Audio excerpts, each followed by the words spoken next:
Živijo, moje ime je Robert Lisac in na tem kanalu se pogovarjamo o tem, kako biti varen, fit in pripravljen kot moderni samuraj.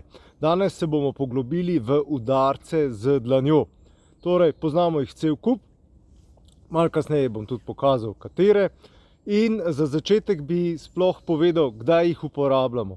Obstaja zelo preprosta filozofija uporabljanja udarcev z dlanjo in sicer pravimo, da udarjamo z mehkim po trdim in s trdim po mehkim. To pomeni, dlan je relativno mehka, glava je trda in udarjamo v glavo. Tudi kasneje bom povedal, zakaj tako in zakaj raje na cesti ne uporabljamo pesti. Kaj pa pomeni s trdim po mehkim? Pest je trda, z pestjo lahko potem tudi človeka udarimo v trebuh pa mehkejše predele. Zdaj, rekli smo, da je dlan mehka in tudi udarec lahko izvajamo na različne načine. Nekateri udarjajo z napeto dlanjo, torej da si jo napnejo, drugi pa z mehko. Zdaj, filozofije so čist različne, vsaka borilna veščina, vsak borilni šport, vsaka veja samoobrambe ima tukaj svojo filozofijo. Jaz nekako zagovarjam, da je treba imeti dlan mehko, torej podobno kot pri servi za odbojko. Torej, ko serviram, tudi nimam zdaj trdo, ampak mehko, tako da gre vsa sila dlani udarca v žogo in da žogo čim hitreje odnese na drugo stran igrišča. In nekaj podobnega je zagovarjal tudi Bruce Lee, in sicer je on rekel, da razlika med recimo karate udarcem in kung fu udarcem je takšna, da pri karate udarcu si moramo predstavljati, da nekoga udarimo z železno palico ali pa z palico, medtem pa, ko je kung fu udarec bolj takšen, kot da imamo na taki elastični šipki na koncu kroglo in s tistim potem zelo točkovno udarimo in da gre udarec v globino tkiva.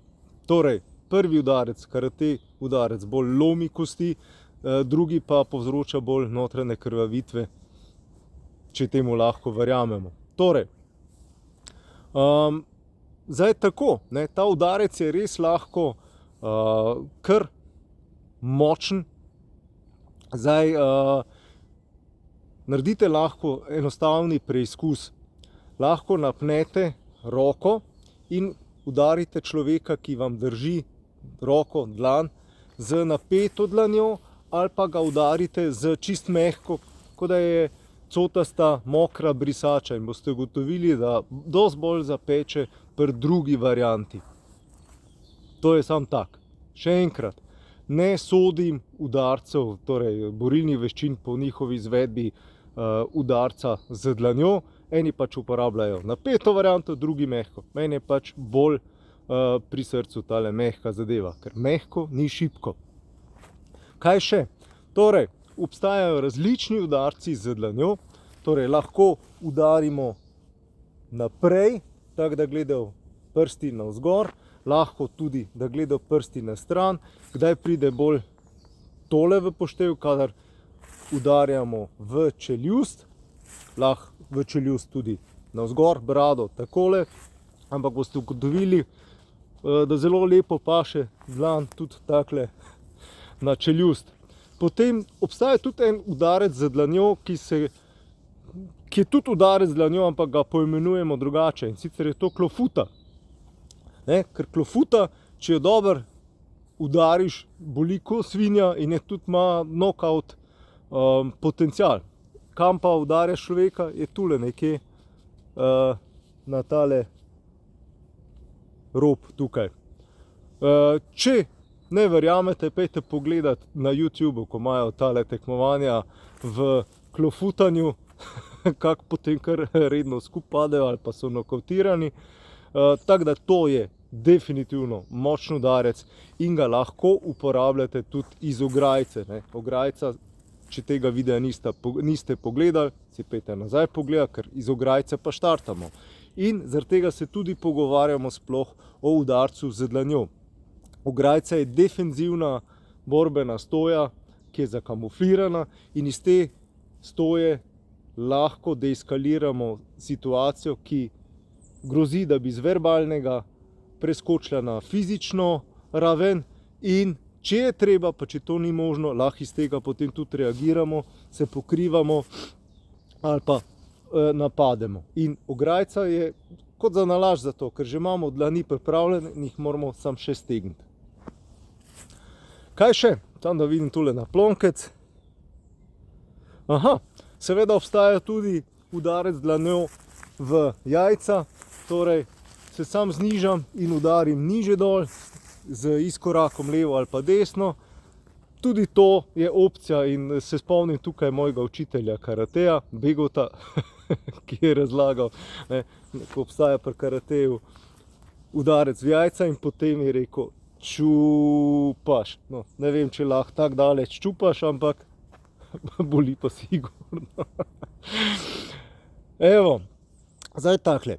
Prednosti udarca z dlanjo so, da je to, da ni dlan izpostavljena poškodbam, če udarimo človeka tako kot pri pesti. Vedeti morate, da pri pesti, če udarim človeka direktno na zobe, se lahko porežem. V dobi aidsa, hepatitisa in vseh ostalih tovrstnih bolezni, ki se lahko kapljično prenašajo, to seveda ni fajn. Zaradi tega je lažje in boljše, če udarimo z dlanjo. In še nekaj je, če se porežete na zobih, en moj prijatelj se je porezal v eni borbi in mu je ostal kos zoba noter in je bil tik pred tem, da se zastrupi, torej da dobi sepso, če se prav spomnim, in da bi mu celo mogli odrezati roko. Tako da so mu jo rešili glih komi, že zaradi tega fajn udarjati na ulici z dlanjo. Slabost udarca z dlanjo pa je vsekakor ta, da je potrebno, mislim, da distanca, če pogledate, to je moja distanca, zdaj za pestjo, z dlanjo je pa krajša. Ampak pač vse je odvisno od situacije. Zdaj, kako lahko pa vadimo udarce z dlanjo? Lahko jih vadimo v shadow varianti, torej da si zamislimo nasprotnika. Fajn je seveda, če to vadite tudi na fokuserjih, fajn je, če jih vadite na boks vrečah in na vse ostale možne načine in seveda potem tudi v realni borbi. Kot zanimivost še za konec, udarec z dlanjo je možno, mislim, obstajajo borilne veščine, ki so prav specializirane na to. Ena od njih je Pa Kua Chang in tukaj sta, samo da pogledam, kje imam to napisano. No, v glavnem, Ba Gua, ki jo tukaj v Sloveniji poučujeta Jure pa Darja in tam se več ali manj vse odvija okoli udarcev z dlanjo. Zelo zanimiva zadeva, ampak to je res stara borilna veščina, tudi zelo odštekana filozofija, zanimiva stvar. Potem, kje še uporabljajo udarce z dlanjo? Bas Rutten je bil tudi znan, ko je tekmoval v Pankrationu na Japonskem. Tam je tudi jim lepo nakazoval, kak jih bo in jih potem tudi je z njegovimi fintami. In to je to. Evo.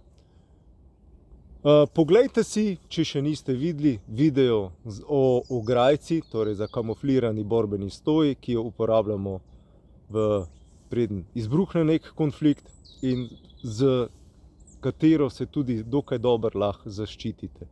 Toliko za danes. Subscribajte se na YouTubeu na moj kanal, vtipkate Moderni samuraj. Če ste pa na Facebooku, bi vas prosil, da zadevo delite in razširite glas o modernem samurajstvu.